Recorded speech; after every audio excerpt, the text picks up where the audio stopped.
ZOBIA was the kind of town where nothing bad ever happened. A place where people left their doors unlocked, kids biked at sunrise, and farmers started their day before the rooster even crowed. But on April 9th, that peace was shattered. A teenage boy was found in the middle of the road. No wounds, no blood, just soil packed into his mouth, and his head tilted toward the sun. Police called it a bizarre accident. The town did not, because the next morning, a woman disappeared from her porch. Her coffee was still steaming, her rocking chair was still gently swaying, and her slippers were positioned perfectly, pointing east. People were scared, but they didn't know how scared they should be, because on the third morning, neighbors spotted a tall, hooded figure standing silently at the edge of a cornfield, unmoving, watching the sunrise. And when the light hit his face, he smiled.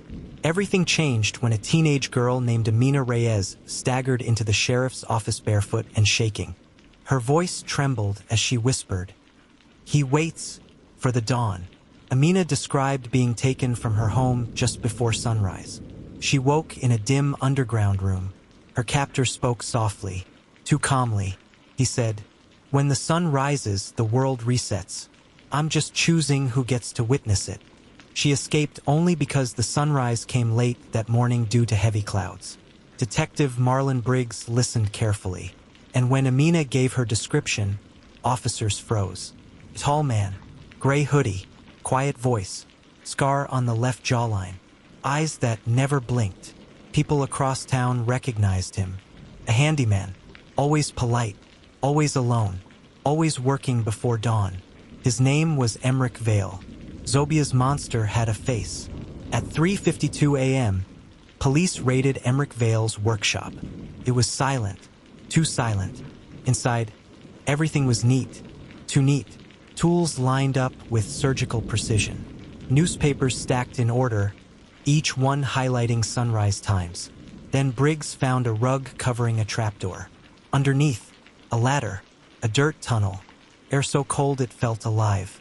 The underground room looked like something carved by obsession. Candles everywhere, a wooden chair bolted to the floor, Polaroids of victims taped in perfect lines. Every photo taken minutes before sunrise. Every victim facing east. And on the wall, "The dawn remembers." One cop fainted, another threw up. Briggs opened a leather-bound journal sitting on a crate. Inside, dates, names, sketches of victims, sunrise calculations. The last entry read, "Amina escaped. The circle is broken. I will finish it at the next dawn." ZOBIA went into lockdown because Emmerich Vale wasn't running. He was preparing. At 4:11 a.m., Amina disappeared again. Her window was open. A single stone lay on her pillow, one of the same stones found at every kill site. Briggs understood the message. "Meet me at sunrise." Officers searched everywhere. But Briggs noticed something in Emmerich's journal, a reference to the old sunrise point on the eastern ridge. He sprinted through the woods, calling for backup. When he reached the ridge, Amina was tied to a wooden post, sobbing. Emmerich stood beside her, staring at the horizon with a frightening serenity. He whispered, "You're too late. The dawn chooses." Briggs charged. The two crashed into the dirt as the sky turned pale gold. Amina screamed. Officers arrived, helping subdue Emmerich as the sun finally broke over the trees. Briggs locked the cuffs around his wrists. Emmerich didn't fight. He only murmured, "Finally, I get to disappear in the light." Amina survived. Emmerich was arrested. The ritual ended. But ZOBIA would never see the sunrise the same way again. Today, Emmerich Vale sits in a maximum security prison, serving life without parole. His journal remains locked away. The underground chamber has been filled in. Amina Reyes recovered, and eventually stood before her community to say, "I am not afraid of dawn anymore, because dawn didn't take me. I survived it." ZOBIA still wakes early, but now, the town watches the sunrise with caution and respect, because the scariest monsters aren't the ones in the dark. They're the ones who hunt in the light, Hit the like button and subscribe for more stories that matters and makes us aware of what goes on in our environment. 3 weeks after Emmerich Vale's arrest, demolition crews dismantled his workshop. As they jackhammered the old foundation, one worker's drill punched through metal. A rusted steel lockbox sat buried beneath the concrete, intentionally hidden. Inside were 4 items: a torn childhood photo of Emmerich with his Mother A pocket watch frozen at 4:07 a.m., a charcoal drawing of a sunrise behind 7 stone circles, a final handwritten letter. The letter didn't confess. It didn't apologize. It simply said, "When the sun rises, something inside me dies. I was only trying to save what was left." Detective Briggs stared at the words, realizing something chilling. Emmerich wasn't killing because he loved violence. He was killing because sunrise represented the moment his own innocence died as a child. He was trying to destroy the sunrise itself, one victim at a time. Amina Reyes requested to face Emmerich Vale one last time before the trial. Everyone told her no.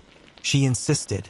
So, in a silent room inside the county jail, the girl who survived him stood face to face with the man who nearly took her life. Amina's voice was steady, but her hands trembled. "Why me?" Emmerich didn't blink. "Because you looked peaceful in the morning light." Amina flinched. Her eyes watered, but then something surprising happened. She stepped closer. "I don't belong to your dawn. I walked out of it." For the first time ever, Emmerich's expression changed. Confusion, fear, loss. Amina realized something extraordinary. He wasn't the monster anymore. He was just a broken man who lost control of his own darkness. She walked away without looking back. That was the moment she truly survived. During the trial, the courtroom was so full that deputies had to turn people away. Victim families leaned forward with trembling hands as the evidence was laid out. 43 Polaroids, 17 sunrise logs, the underground ritual chamber, the stone circles, Amina's testimony, the lockbox letter. Emmerich listened to it all with an eerie calm. The jury took 29 minutes to deliver their verdict. Guilty. On all counts. A mother in the front row sobbed loudly. A father collapsed in relief. Emmerich was sentenced. Life in prison, no possibility of parole. But as officers led him away, he whispered something that made Briggs' blood run cold. "The sunrise still comes, but I don't rise with it anymore." Months later, ZOBIA held a sunrise memorial for the victims. Hundreds gathered at the Eastern Ridge, the very place where Amina was almost killed. But this time, there was no fear. As the sun rose, people released white lanterns into the sky. The light painted the whole town gold. Amina stood silently at the front. Detective Briggs stood beside her. For the first time in a long time, the dawn felt safe.